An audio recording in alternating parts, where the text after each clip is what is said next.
Good evening and welcome to Maryvale Family of Wines here today. My name is Renee Schlatter. I'm the proprietor of Maryvale, Starmont Profile Collection and Forward Kit, but we are here today to talk a little bit about Starmont, and I'm joined by our winemaker, Jeff Crawford, who's been with us for 12, 13 years, I think now. This is your 13th harvest, so we're excited to have you join us today, and we'll talk a little bit about the wines that we have in front of us. So we have the Starmont Chardonnay, Starmont Rosé, the Pinot, and the Cabernet. I hope everyone's doing well. If you have any questions, please feel free to send your questions through the chat, and we will try to get to pretty much all your questions today. So without further ado, a little bit of background behind Maryvale Family of Wines, specifically Starmont, because that's what we're talking about here today. First wine was made in 1989, and that was the Starmont Chardonnay. So we've made this wine for quite a long time, if you will, as far as the New World goes, I would say. We are proud to source grapes from a number of different high-quality vineyards throughout the Napa Valley, including ours. We have two properties that we own. One is the Stanley Ranch, which is down in Carneros, so the southern part of the Napa Valley, if you will. Today we're live from Maryvale, which is in the heart of the Napa Valley. So it's about 30 minutes drive from here south, and then for you that would be coming out of San Francisco, it's about an hour and a half north of San Francisco. That's where the winery is located. So I think without further ado, I will turn it over to Jeff to talk a little bit about the wines we have here today. And we'll probably do a little bit of a Q&A ourselves, makes it a little bit more interactive, if you will. And yeah, we'll take your questions. So hopefully you can relax at home and enjoy a glass of wine with us. Cheers. Renee? We had a little bit of a head start, I have to say. So. Hi, everyone. As Renee mentioned, I'm Jeff Crawford. I'm the winemaker for Starmont, and we're excited to be coming at you here talking about 4 of the wines out of the lineup that we produce. As Renee mentioned, I've been with Starmont since 2007. We've worked together for a while. It's a pleasure. Every vintage is a new challenge, and we've got some challenges this vintage. It's a little smoky outside right now, but that isn't keeping our spirits down. We're doing what we can, and we're excited about what's in the winery already. And so we'll talk about the Chardonnay. So the first wine we've got is the Starmont Carneros Chardonnay. As Renee mentioned, we've got vineyards located down in Carneros in the historic Stanley Ranch. 40 acres of vineyards, mostly planted to Chardonnay. We've got about 30 acres down there. 8 acres of Pinot Noir and a couple of acres of Syrah as well. The fruit that comes goes into this program comes primarily off of the Stanley Ranch. Almost half of the fruit is off of the historic Stanley Ranch, but then we also do source from throughout Carneros as well. We get vineyards from both Sonoma Carneros and Napa Carneros, but with a strong focus on Napa Carneros and the historic Stanley Ranch. I use a combination of stainless steel tank and barrel fermentation to make this wine. About 40% stainless steel tank, really trying to maintain that bright, fresh acidity. And then the remainder of the blend is done in barrel. Little bit of new oak, about 20% of the barrel of the total blend is done in new oak and malolactic fermentation. So I use those elements to try to add a little richness to the palate, kind of round out the freshness of the acidity that we get off of this wine.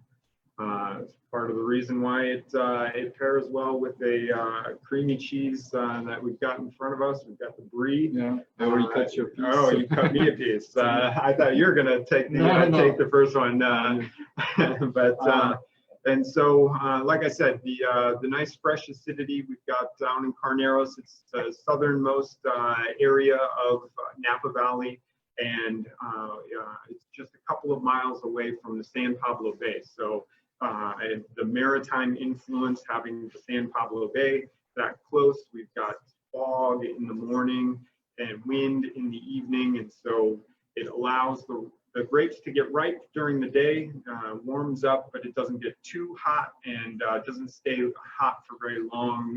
It doesn't stay warm for very long during the day, just long enough to get the grapes ripe, but then cools off pretty drastically at night. So you get that nice acid retention that I think you can see in the wine.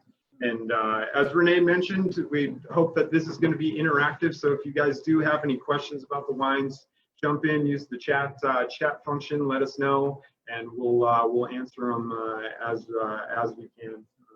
This is, I always refer to this wine as kind of a crowd pleaser. You can have it on its own, but you can have it with food. We have a little cheese here, a little brie today. So, very well balanced. That's what we kind of strive for. Our wines, be it the Starmont wines, also the Maryville wines, any wine really that we produce amongst the 4 different brands that we have.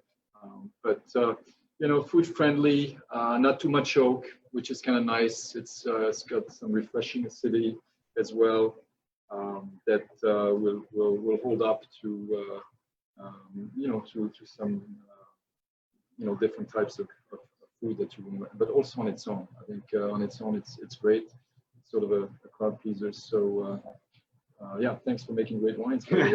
So always, it's my pleasure. It's one of the nice things about working with, I don't know if you were able to pick it up.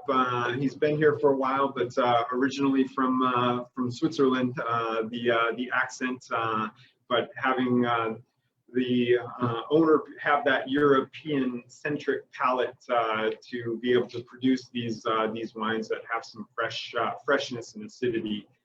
It's always makes things easier when trying to produce these wines. These as we always like to say, we make wines that we enjoy to drink ourselves, and so that's part of the goal here, is to produce great wines that we enjoy. Yeah, it's very simple at the end of the day. It's making wines that we like to drink ourselves. So staying to, we do not just the talking, but the walking as well, as we say, so not always the case, but we enjoy those type of wines. I hope you guys do too. I'm sure some of you are already familiar with Starmont. And this is really our best-selling wine, I would say, the Starmont Chardonnay. It's a great price-quality relationship, great appellation. Carneros, most of the fruit, as Jeff mentioned, is from the Napa side of Carneros. It's maybe a little education here. Carneros is one of the appellation that is sits on both sides, the Napa side and the Sonoma side, and I think both are very good. So we get grapes besides our own from both sides of the Carneros appellation. So yeah, I think that's kind of it. If there's some question about the Chardonnay, we'll answer them. Otherwise, we'll kind of move on to the rosé. So I'll let you talk a little bit about the rosé here that we have in front of us. So we've got the Starmont Carneros Rosé of Pinot Noir. So this is 100% Pinot Noir. As you can see from the light color, just a little bit of skin contact, pretty limited, depending on vintage, 2 to 6 hours of skin contact, about an average of 3 hours of skin contact. This is produced using a couple of different production methods. I do whole cluster press, just like I do with the Chardonnay. I bring in the Pinot Noir, I put it in the press, I press off the juice and get very little contact with the skins, very little color extraction there.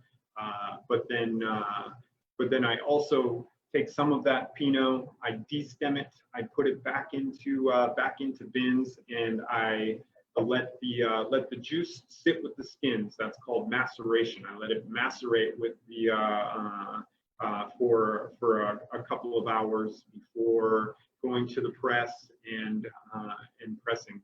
And how I determine when it's ready to get pressed off of the skins is I'll go through and I'll taste the juice as it's macerating, and what I'm looking for is not so much the color extraction as it's sitting. What I'm really tasting for is the tannin and phenolic extraction that is when I know, okay, this is enough.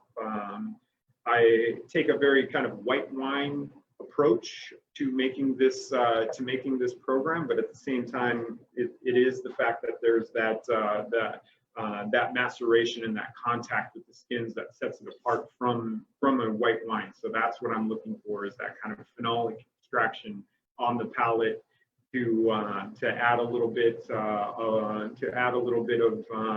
complexity on the palate when you taste the finished wine. So once I press it all, I keep them separate. Go to 100% stainless steel tank on this one. So really trying to keep things nice and fresh and pure and get that purity of expression. And that allows me also to very tightly control the temperature at which I ferment. So a very cool fermentation temperature. I ferment at 52 degrees. And so it's a very long fermentation, long, slow fermentation. Just it clicks through. The yeast will eat the sugar and turn it into the alcohol, and that's where we get the fermentation. It just goes nice and slow in that stainless steel tank. Really trying to it does drink easy. As I always try to joke around, as I like to joke around, I take something that people think of as very simple and easy, and then I make it as complex as I possibly can in the cellar. But so the first one we had with the brie, and then the rosé, goat cheese would be quite nice as well. We'll have a little goat cheese here, and we'll just grab it so we can try them both. Yeah, so we've got the goat cheese and that kind of purity of expression and the fresh acidity. One of the things that I feel like kind of sets this rosé apart from some other California rosés is that I have the opportunity to source the vineyards directly for this program, which means that I get to make the pick decision for making rosé. So I'm looking to get some nice natural acidity, not too much sugar loading yet in the berries, so not too high of alcohol, but nice, and then the stainless steel fermentation, keep it nice and fresh. Only about 4 months in tank before going to bottle. So and then put under the stealth enclosure. So once again, just trying to retain that freshness and get the wine out to the end consumer in that kind of very primary, very youthful expression of the wine. Yeah, very light. Light body, light color, like you would expect from a rosé in Provence. So sometimes those are almost like too light, but this one has a nice color. You see some rosés out there that are sometimes quite dark. Those are typically rosés of Cabernet or Bordeaux varietals, but we like them a little bit on the lighter side. So hope you enjoy this fantastic wine as well. Yeah, it's a great point, Renee. The choice of the Pinot Noir for the varietal was not by accident. The Pinot Noir, already a light red wine when made with full skin contact and fermented fully with the skins when pressed off. Very nice light touch of color, but at the same time you get that phenol, those nice phenolics. And then on the nose, you'll get those from this rosé, that kind of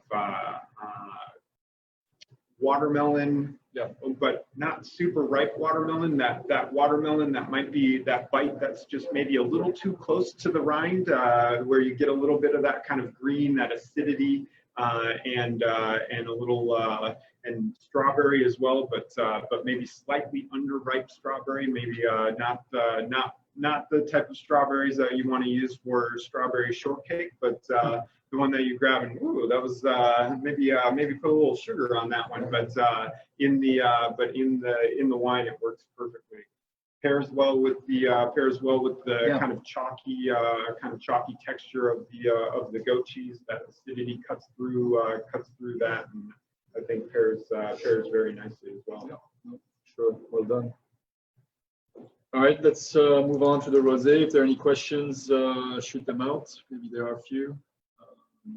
And one of the things you notice here, we try to, from beginning to end, being from the time we pick the grapes, so I mean the whole harvest, the whole growing season, but also the finished product and also the glass.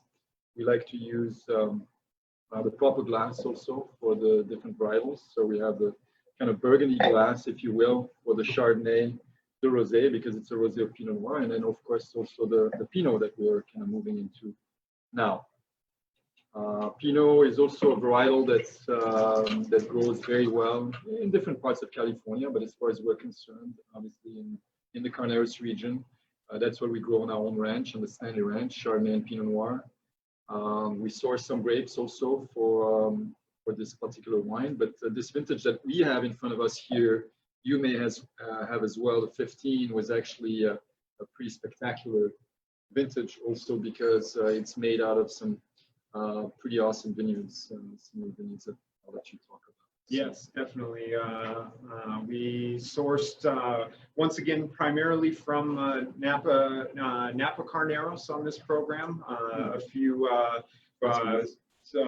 some of the fruit came from our own estate vineyard, the Stanley Ranch estate for this wine, but then also Lee Vineyard, and then also another one right up the street called Brown Vineyard as well. A couple of other vineyards went into this as well, but those were kind of the main highlights for this vintage. And 2015 was somewhat of a unique vintage from the standpoint that it was a culmination of a few years of drought here in California. And so it was a pretty concentrated vintage. The yield was not very big. The clusters tended to be pretty small and tight, and there was not a lot of juice in the berries. So a lot of skin to juice, high skin to juice ratio. Exactly. So you get some good density. But it's still Pinot. I mean, you can definitely tell it's some of those Pinots out there. I won't name any names, but they certainly don't taste like Pinot, and they have other varietals in there. But this is a classic Pinot, kind of old world meets new world a little bit. It's got some again some nice freshness and lighter hue, obviously, as you'd expect from Pinot. But some fruit and some of the kind of more funkiness that you find in Pinot. Definitely, it's one of the things that I really enjoy about Carneros Pinot is that it does have those fruit aspects that you mentioned, Renee. That kind of black cherry type notes that almost kind of jump out of the glass, but at the same time, when you pay a little bit more attention, you kind of go in for a second sniff, you start to pick up a little bit of that kind of herbal, those bay leaf, those sage notes, and then particularly on the palate is when you get that kind of bramble, kind of as I like to describe it, the Pinot funk is where that comes through. And so it's one of the things that I love about Carneros Pinot is that there's that complexity. It's still, as you mentioned, Pinot Noir is still a light red wine, but at the same time, it's not simple.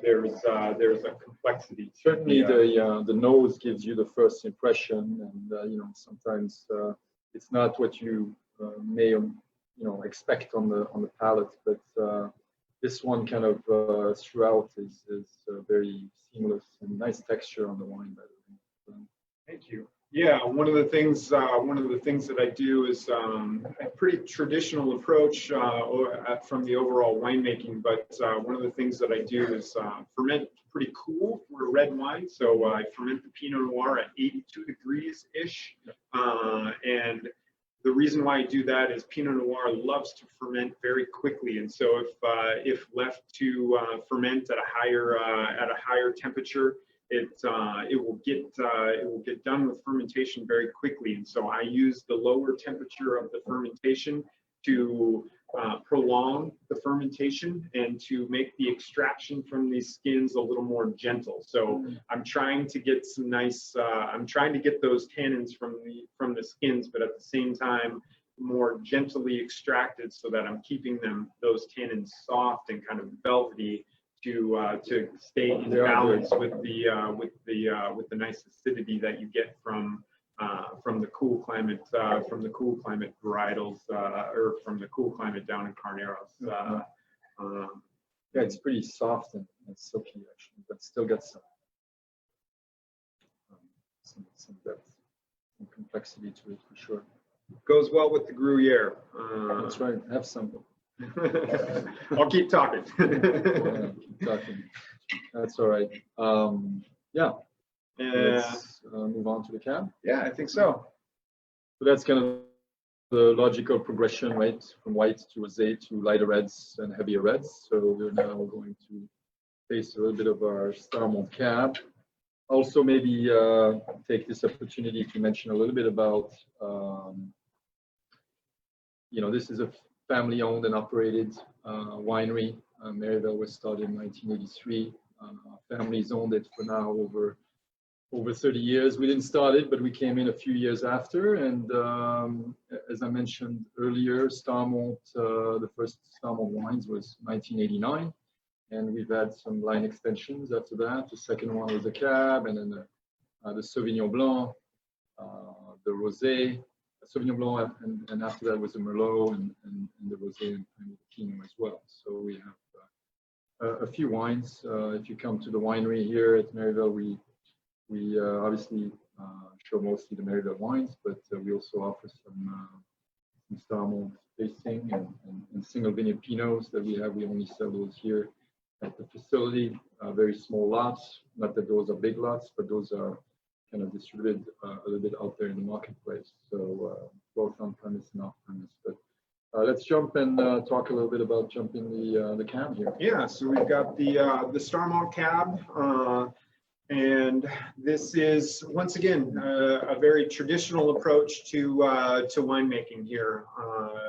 The fruit is harvested at night, brought in nice and cool in the morning. A little bit of cold soak on this, 2 to 3 days, meaning that I keep I macerate the skins with the juice at a cool temperature to wait on starting fermentation for a couple of days. Really trying to extract some nice aromatics from the wine at that point.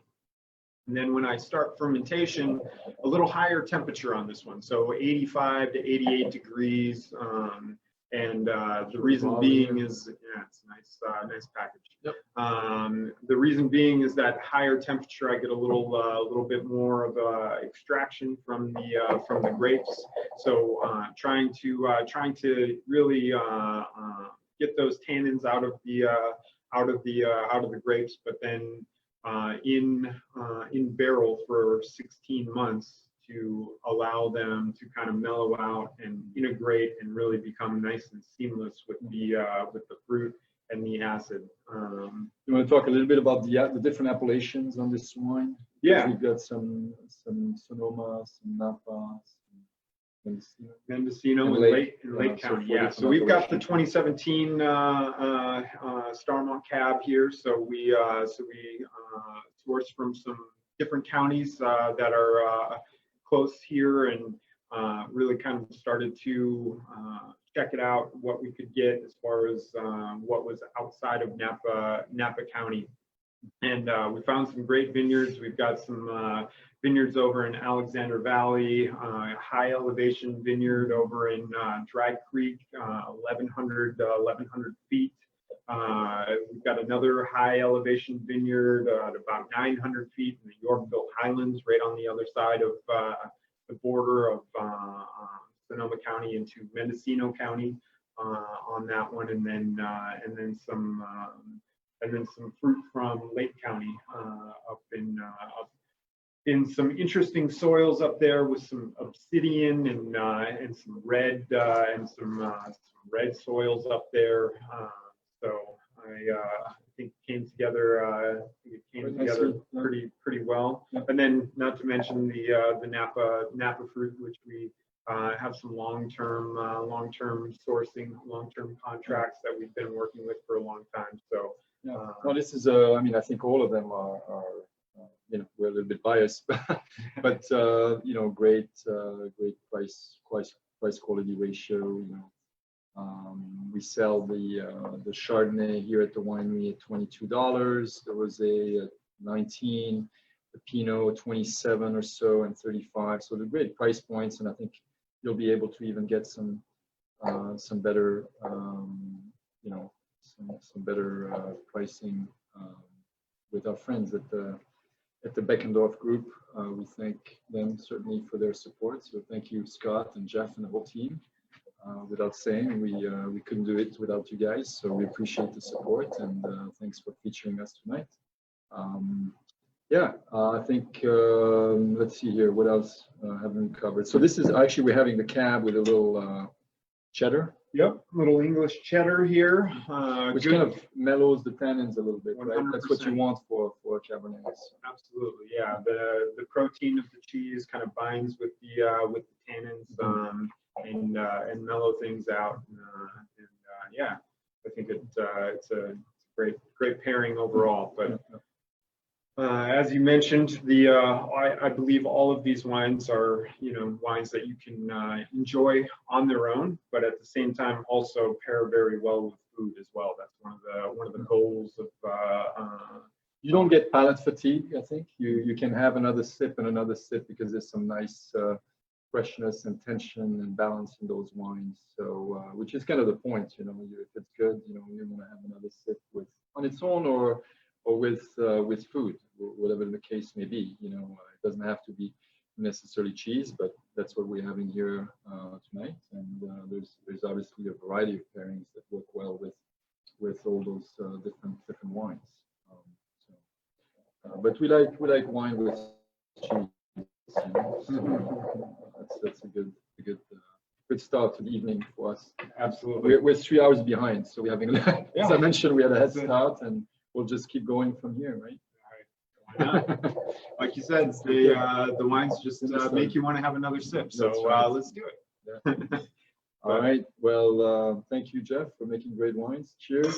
Thank you for the opportunity. All of you watching us, thank you again for your support. If you happen to be in the Napa Valley in the near future, certainly come and visit us here at Maryvale to taste some Maryvale wines or Starmont wines or Profile Silhouette, Forward Kid. We have a variety of wines that we make here in different price point, different styles, but all we pride ourselves in giving a lot of attention to details, and it really starts in the vineyard first and foremost. That's where you determine the quality of the wines, and I think all the great winemakers know that. But having people that know what they're doing is obviously helpful as well, and with the experience and the know-how that they have, be it Jeff here at Starmont or Andrew, winemaker from Maryvale, we're in good hands. The vineyards that we source from, of course, that's where it starts. It's farming at the end of the day, and we started the show by talking a little bit about 2020, and that's going to be a difficult vintage. We can't hide it, of course. I think the whites are going to be good. Yep. Sauvignon Blanc and Chardonnay because early on, but Rosé. With the rosé, with the smoke kind of lingering on, we'll probably make very little Pinot, if any, and the cabs we haven't picked them yet, so that's looking at next week or the following weeks, but probably not much, if any at all. Unfortunately, that's the sad part. But you know, I guess we have to take the good and the bad. And you know, right now we're enjoying the good or the great. So, cheers and have a wonderful weekend. Stay well, stay safe, and drink some good wine. Thanks, everyone. Cheers today.